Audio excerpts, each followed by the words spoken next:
Бишкекте милиция менен айтышып сөгүнгөнү интернетке тараган кыз номер 1 тергөө абагына 15 суткага камалды. Ал жазык кодексинин ээн баштык деген беренеси боюнча айыпталууда. Окуя 11 апрелде Бишкектин Юнус Алиев жана Сүйөркулов көчөлөрүнүн кесилишинде болгон.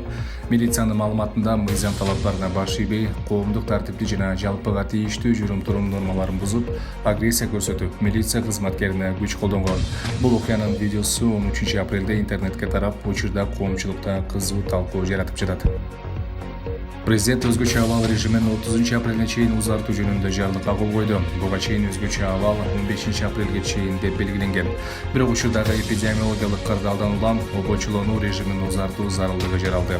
Кыргызстанда коронавирустун жайылуусу басаңдай элек. Өлкө боюнча коронавирус аныкталган адамдардын саны 430га жетти. Катталган учурлардын ичинен 230 аял, 200 эркек. Өлкөдө илдетке кабылган 15 жашка чейинки 40 бала бар. Алардын 3-өө 1 жашка чейинки наристелер. Коронавируска кабылган Кыргызстандагы 1 жашка чейинки ымыркайларда жана андан чоңураак балдарда оорунун клиникалык белгилери байкалган жок. Учурда алар дарыгерлердин көзөмөлүндө, бирок Дүйнөлүк саламаттык сактоо уюмунун маалыматына караганда, балдар коронавирусту жеңил көтөрөт. Керек болсо байкалбай өтүп кетиши мүмкүн.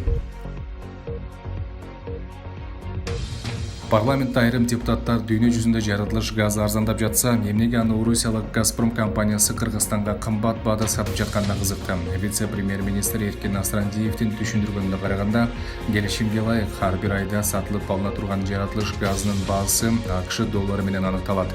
Ошондуктан доллар көтөрүлгөнүнө байланыштуу газдын баасы да жогорулаган. Учурда Орусиялык Газпром компаниясы Өзбекстандан газды дүңүнөн сатып алып, Кыргызстанга газдын ар бир кубун 250 АКШ доллардан сатат. Ошол эле кезде Тажикстан Өзбекстандан эки тараптуу келишимге ылайык газдын 1 кубун 120 доллардан сатып алат. Дүйшөмбүдөн тарта Испанияда заводдор ишин баштады. Шейшембиден Италияда дүкөндөр ачыла баштайт. Буга чейин Дания мектептерди ачуу жана жол кыймылына киргизилген чектөөлөрдү алуу тууралуу билдирген эле. Дания Европа өлкөлөрүнүн ичинен биринчилерден болуп чектөө чараларын киргизген. Ал эми Германиянын өкмөтү чараларды жумшартуу тууралуу карап жатат. Франциянын президенти Эммануэль Макрон элге кайрылуу менен чыгып, карантин 1 айга узартылганын айтты. Макрондун айтымында евро биримдик менен чек ара жабык болуп, бардык коомдук иш-чараларга июлдун ортосуна чейин тыюу салынат. Дүйнөлүк саламаттык уюму карантин чараларынан шашылыш баш тартуу, ооруга чалдыккандар санын көбөйтүшү мүмкүн экендигин эскертти.